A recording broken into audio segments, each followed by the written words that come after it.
There are some indisputable laws of nature that we as meager humans cannot defy, no matter how hard we try to.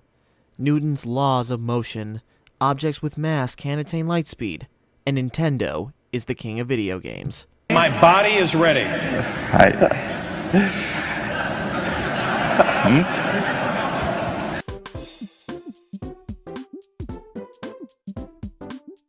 Nintendo has always been a powerhouse when it comes to video games, and 2017 has been a prime example of this, with the success of the Switch, Breath of the Wild, and now Mario Odyssey. Why do I bring this up? Because even back in the 1980s, this held true, where with the Nintendo Entertainment System and big popular games coming out across the decade, like The Legend of Zelda, Metroid, Donkey Kong, and arguably the most popular series of the time, and even now, Super Mario Bros. A platforming game series that sold millions of copies. Enter Sega, who spent years trying to compete. Trying to catch up to Nintendo, upgrading from their Sega Master System to the Sega Genesis in 1988, they were doing fine with games like Golden Axe, Afterburner, and the Alex Kidd games. But they needed a bigger draw. So brainstorming began, and they wanted a character that could sell 1 million copies, but still be capable of being a worthy competitor to Mario, and replace Alex Kidd as their mascot. Many concepts came and went, but eventually they came to a decision. An animal character with an attitude, inspired by Michael Jackson and Bill Clinton in many ways. The blue blur we know as Sonic the Hedgehog. A group of 15 started to work on the game revolving around this character, and then they became known as Sonic Team. And in the middle of 1991, Sonic's first game released, and it was a huge hit. You as Sonic have to roll around at the speed of sound and try and reach the end of the stage as fast as you can, while collecting rings, power-ups, and fighting robots made by the evil Dr. Robotnik, also known as Eggman, but there's already too much explaining for this opening. Fast forwarding, but over the next few years, the Sonic games were picking up momentum, with the success of Sonic 2, Sonic 3 and Knuckles, Sonic CD, and more. But as Nintendo evolved and released Super Mario 64 in 1996, Sega decided it was time to bring Sonic into the third dimension, and they did that in 1998 with the Sega Dreamcast, and the release of its best-selling game, Sonic Adventure. This was Sonic's first real trek into a fully 3D game world, with a variety of levels and 6 playable characters including Tails and Knuckles. So enough gab, let's roll along and see how Sonic Adventure holds up. Oh yeah! This is happening!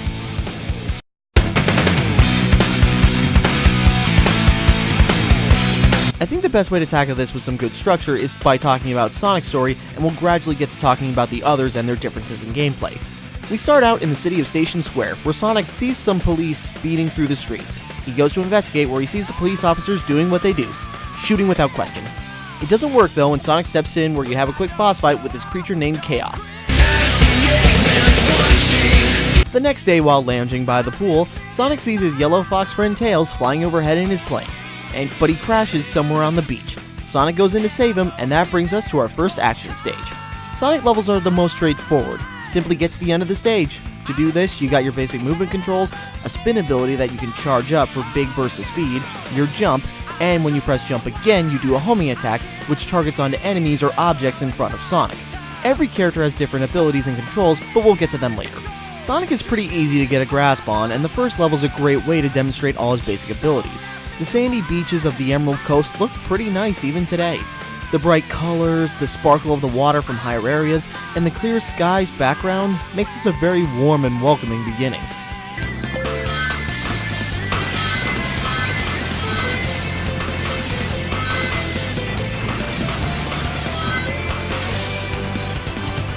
You get to the end of the stage and help out Tails, who has one of the 7 Chaos Emeralds, a group of mystic gems with near limitless power. He tells you to meet him at his lab in the Mystic Ruins. You gotta come over to my workshop, Sonic. I've got something I've gotta show you. It's in the Mystic Ruins. The fastest way is by train. Let's go! You are now free to roam the Adventure Fields, which is a series of hub worlds where you can access different levels and minigames. Station Square is a small city area, and you can take the train to the Mystic Ruins, a rocky area with caves, mountains, and a jungle. At the Mystic Ruins, you find Tails' lab, where the evil Dr. Eggman shows up to try and steal your Chaos Emerald. Another short boss fight later, Eggman still manages to grab the Emerald, and Chaos appears again. Eggman gives him the Emerald, and he transforms, and apparently, with all 7, he'll become invincible. His strength increases every time I feed him a Chaos Emerald. With all 7 emeralds in him, he'll be invincible and work for me. Together, we'll destroy Station Square.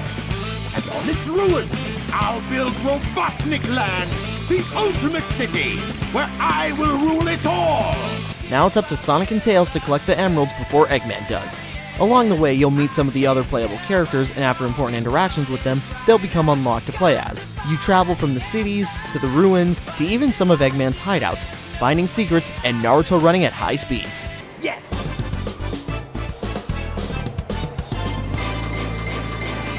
Yeah, not bad.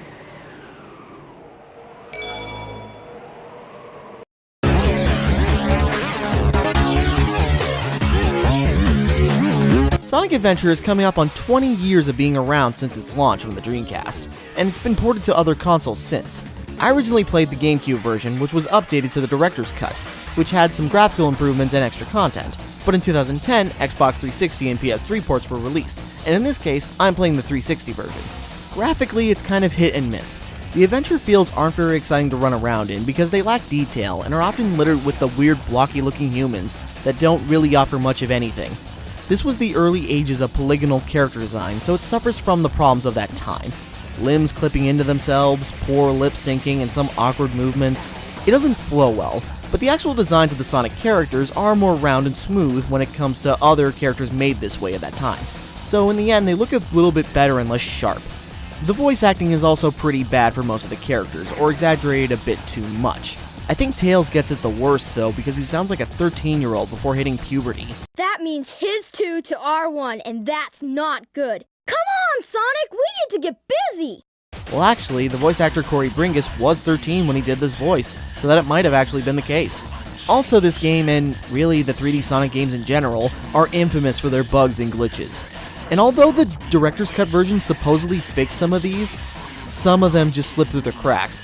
Debris halting your movement if you bump into them, hiccups that will throw you off course, and many, many more. And you need to pay very close attention because there are keystones and cards that you need to get into some levels, and if you don't know where they end up when they appear, you will most likely get lost and confused. It can be very obtuse a lot of the time, and the game doesn't give you a lot of great hints on how to find these items. Yeah, I know, this doesn't sound like a good pitch so far, but there is good stuff, primarily the action stages, which are pretty varied and interestingly designed. From the bright lights and the castle towers of Twinkle Park to the fiery cliff sides of the Red Mountain, each level has a distinct look and atmosphere, and even though you'll be going through a lot of the same places across the 6 characters, the levels change to better fit the character's strengths, or to open paths that some others can't get to. There's a lot of detail in the locales, and the different things you can be doing, from snowboarding away from an avalanche, running through a hall of mirrors, playing pinball in order to make a treasure pile big enough to reach your goal, fishing. We'll get to that. But I think all in all, the most of the action stages are still pretty cool. And from the adventure fields, you can find mini-games like whack-a-mole, kart racing, flying a plane, and there's also items you can find to give your characters new or improved abilities along with changing their appearance.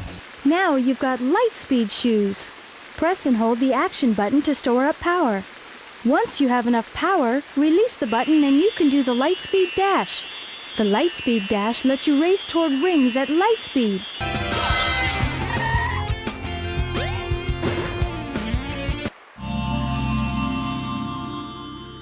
Despite me saying that the adventure fields didn't look that interesting, it is worth the time to explore them just to find these items.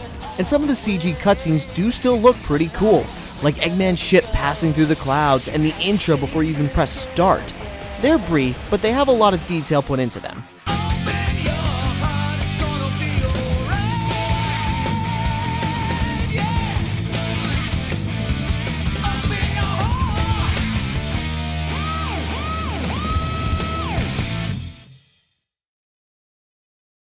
You may have noticed I'm ignoring the Chow Gardens and raising.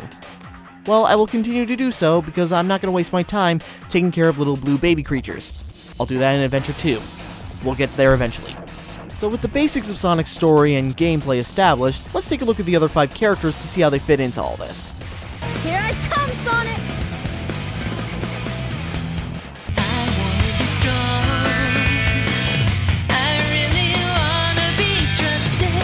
The beginning of our Yellow Inventor we've already seen, where he's flying his plane, crashes, Sonic comes to save him, go to the Mystic Ruins, fight Eggman. His action stages are literal races to the finish, where you usually have to beat Sonic or Eggman to the end. He has a spin attack, which after you get a certain item, you can do it continuously. He can also fly, which can really break levels at times. Not only can he move faster than anyone else, but he can really screw with some levels, like Windy Valley. Come on, Tails! Hey, hey, hey!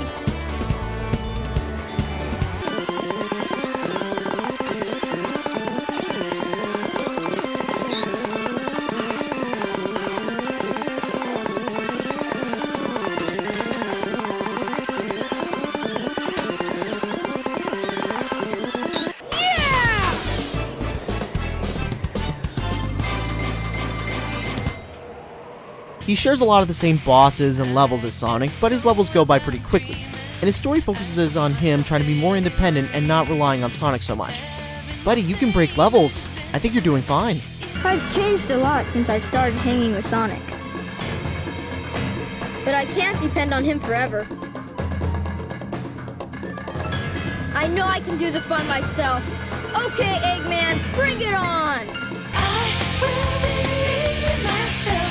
This is the only start for me. Here I come, rougher than the rest of them, the best of them, tougher than leather. You can call me Knuckles. Unlike Sonic, I don't chuckle. I'd rather flex my muscles. Knuckles the Echidna, a red-colored bruiser who sits around at Angel Island, an island in the sky where he must protect the Master Emerald, the Emerald Prime if you will, as it's the counter to the power of the 7 Chaos Emeralds, and whoever possesses the Master Emerald can control the rest. Knuckles contemplates his purpose in life as he's been guarding the big shiny rock for years, and he really doesn't know why.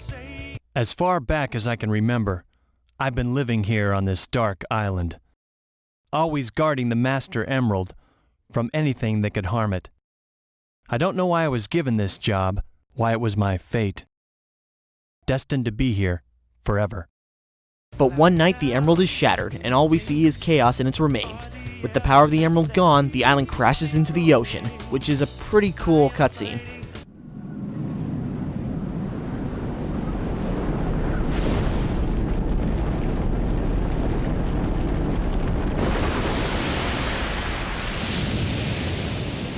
Knuckles then begins his quest to find the shattered pieces of the Master Emerald and put it back together. And that's actually what his levels consist of. You have to find 3 shards in each level. Keep an eye on your radar as it plays hot and cold, telling you if you're approaching any of the 3 pieces. They might be in breakable containers, in little nooks or crannies, or after you get the Shovel Claw item, you can dig for them. Knuckles is also the only character that can do a combo attack. He can climb almost any surface, and he can glide after a jump to cover large gaps and traverse areas quickly. His levels are pretty contained, so you just have a little playground to find the pieces of the Master Emerald. The only thing Knuckles wants is to find the pieces and restore the Master Emerald, and anyone who gets in his way is in for a butt-whooping, even his friends.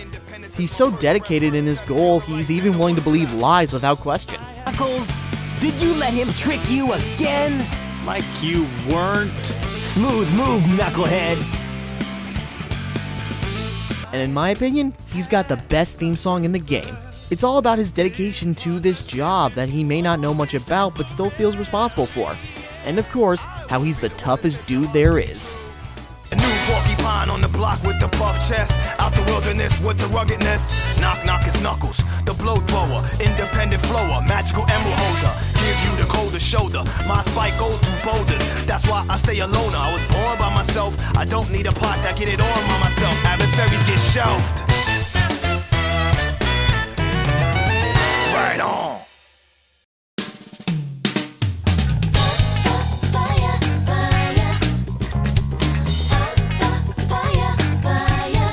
Amy Rose, a kind pink hedgehog whose love struck with Sonic. When walking home from some shopping, the egg carrier flies overhead and she meets a little blue bird who's being hunted by a robot named Zero. Amy decides to protect the bird and help him find his family. Amy's levels consist of getting to the end and grabbing onto a balloon while evading Zero. Her playstyle actually feels a bit closer to something like Mario 64 than the normal Sonic type. You can interact with cranks and objects, and the pace is slower than most others. She has a hammer attack which has a little shockwave, and when you're moving fast enough, she can do a cool hammer jump. As you traverse the stage, Zero will burst out of nowhere chasing you, and while you can hit him back a few times, he'll get in an invincible state if you fight him back too much. Amy's playstyle is still pretty fun though, and while she has a few slow bits that kill your momentum, when you're moving there's some cool platforming to be had.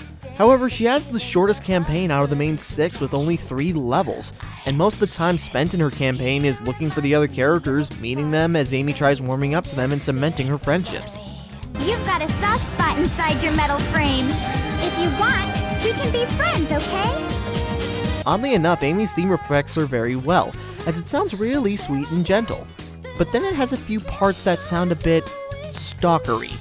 I know that you're lucky. Color is that cool shade. I won't mind painting myself blue for you. I do understand the feelings of a person. This looks so cute. I had to shave it. Well, it is still catchy in places. Sweet girl, so sweet. I'm not simple-minded. Sweet, sweet girl, so sweet. And I will be your pearl. I honestly need you just as much as you need me. Ooh, oh,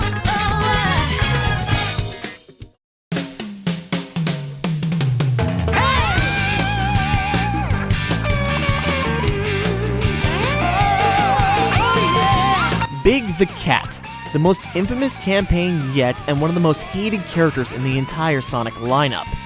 Big is just sleeping at his home in the woods when his best friend, a frog appropriately named Froggy, swallows a part of Chaos and a Chaos Emerald. Jesus, that frog better have a good digestive system. But the part of Chaos inside Froggy is trying to get back to its body, so it forces him to run away, and Big gives chase. So, how's he gonna save his friend? By fishing for him. Yeah, not much else to say about this. It's awkward and it's not that interesting. You just need to find where Froggy is swimming, cast your lure, hook him, and reel him in. It's functional, but it's not fun. Once you figure it out though, the levels go by pretty quick, and really you spend more time just trying to find Froggy than you do fishing for him. There are 2 noteworthy things about Big's story. He's the only character where you can find an upgrade within an action stage, and his theme is good. That's it. Froggy, there you are.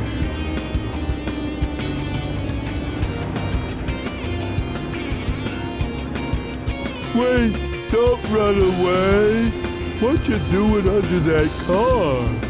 What's wrong? But there's one more thing about Big to take note. He's voiced by John St. John.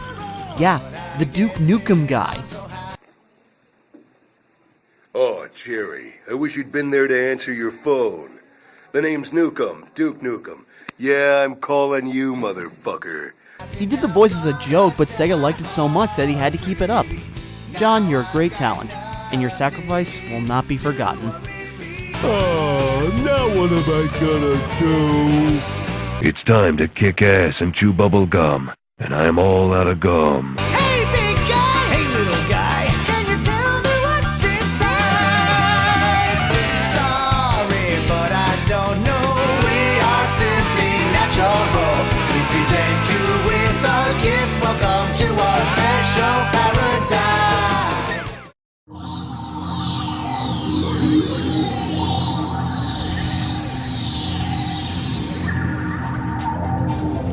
E102-G.M.A., who might actually have one of the more interesting campaigns. We see his activation as Eggman explains he's the second in the new E100 lineup of robots. After completing the training course, G.M.A. is forced to fight his older brother, E101 Beta. But when G.M.A. wins, Eggman tries to dispose of Beta, but his persistence is what keeps him on board.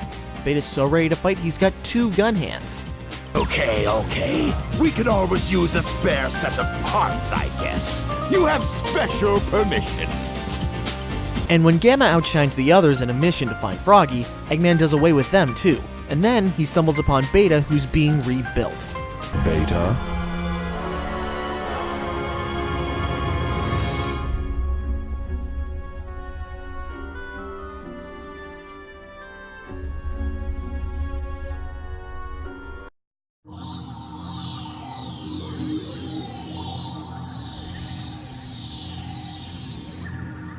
This is the wrong room. G.M.A. has it hammered into him that the weak are considered useless and should be disposed of. But after meeting Amy, G.M.A. starts to develop an understanding of emotion and friendship, and goes on to betray Eggman and comes to the conclusion that the only way to save his robot brethren is to destroy them. Wow, even for a robot that's cold. G.G.M.A.N's gameplay style is like a shooter, where you lock onto enemies in your sightline, and the goal is to destroy the target at the end of the level. Your clock is ticking down, and the higher your lock-on combo, the higher the time bonus. It's honey. That pretty much sums up everyone's part of the story and their unique gameplay styles, but let's cover a few last things. The bosses in the game are repeated often and are very simple to defeat, and I mean really simple. Big's final boss is him fishing Froggy out of Chaos 6 and then just leaving. And look at this amazing battle of Hedgehog versus Robot.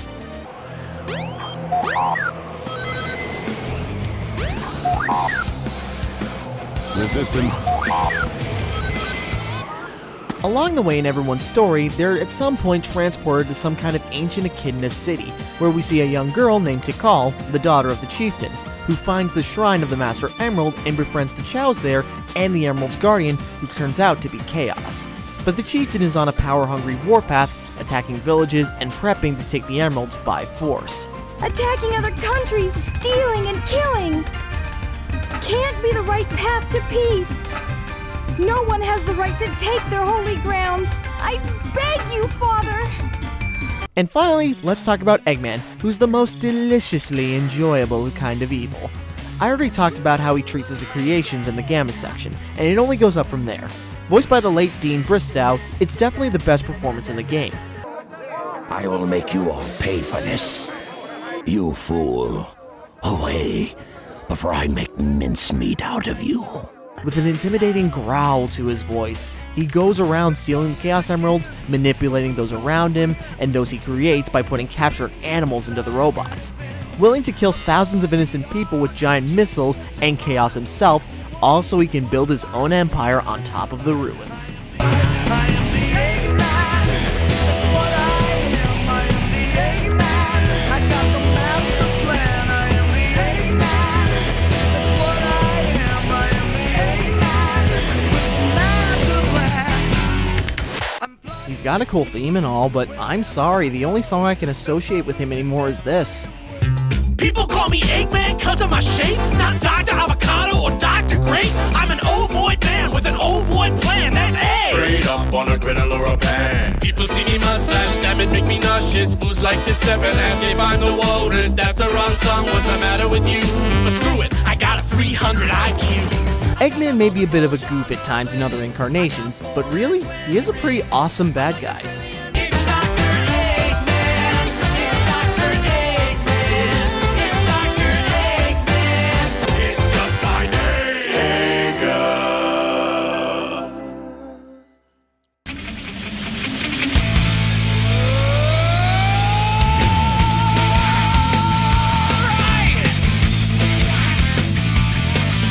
Everyone's story comes to a close at this point. Big gets Froggy back, and they hijack the tornado too and go back home to live peacefully once more. Well, great guys, but meanwhile everyone else is fighting for their lives. Knuckles defeats Chaos and grabs the 6 Chaos Emeralds he possessed, then returns to Angel Island and completes the Master Emerald. Meanwhile, Tails stops Eggman from blowing up Station Square and sends him packing, while Sonic is storming his last base and defeats him again. Gamma on the crashed egg carrier defeats the last of his brethren and squares off with a new and improved Beta Mark II, but they're both killed in the battle, which leads us to an actually pretty sad scene of Gamma dying. But it reveals that E.G.G.M.A. and Beta were the parents of the Blue Bird. And speaking of, Amy and the Bird show up sometime later to have a bout with Zero, and after he's destroyed, the Bird family reunites. All seems well and every character gets some kind of closure, but then after beating all 6 campaigns, you unlock the 7th, Super Sonic. The campaign starts with Chaos going on a rampage, taking down Eggman and Knuckles and reclaiming 6 of the Chaos Emeralds, and quickly snatches up the 7th. With all the Chaos Emeralds in his possession, he transforms to his ultimate form. He starts wreaking havoc on Station Square, destroys Eggman's backup ship, and drains the Emeralds of their power. Tikal appears and reveals that after the shrine was attacked thousands of years ago, Chaos became enraged and used the powers of the Emeralds in an attempt to destroy the world. Tikal called upon the aid of the Master Emerald and sealed them both away inside it, but Eggman destroyed the Emerald and Chaos was released with all his rage and malice still in check. But the rest of the crew finds the Chaos Emeralds, and Tails explains that Chaos only absorbed the negative energy of the Emeralds, and that with their support they can draw out and amplify the positive energy. How do you figure that out just by looking at them? Tails really is a genius. And with the 7 Chaos Emeralds in hand, Sonic transforms to his Super State, everyone's favorite Super Saiyan ripoff. And so begins the final boss battle, where you speed across the flooded city ruins. You have to keep up your speed and reach Chaos in order to race through them and deal damage. Keep an eye on your ring count because it's constantly depleting, and if you run out, Super Form wears off.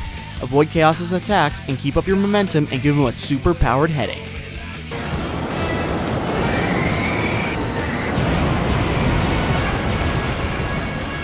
With Chaos defeated, Tikal and the Chows appear and start to comfort him, and with his rage finally settled, they all disappear and are finally at peace once again. This prompts Sonic to jump off a roof and probably drown in the flooded metropolis below. Hooray! Question mark? So that was Sonic Adventure. How does it hold up? Well, honestly, not well. Between bugs, bland hub areas, obtuse directions, bad voice acting, some mechanical issues, awkward story beats and characters, Big the Cat, really the Sonic game has not aged well. But with that being said, that doesn't mean it's not fun. The majority of the gameplay styles and levels are a lot of fun and diverse enough despite how much they are reused. And the music is catchy and electric enough to make you hum while you run. There are some interesting story beats that add some depth to these characters, and a few glowing moments that take a silly, cartoony game and give you a little more to think about. I think there is still plenty to enjoy, from the different playstyles, a ton of bonus missions to add different spins and challenges to the levels, and more. How much of this is down to nostalgia? I'd be lying if I said none. I'm not going to act like this game has aged well, so I'd understand newcomers to this game not gelling with it at all. And if you want to play a Sonic Adventure game, I'd recommend Adventure 2, for improving on the gameplay and the Chow activities. But as far as Sonic Adventure goes, it's still fun to see the Blue Blur's first high-speed adventure in 3D. And even if you don't like it, well...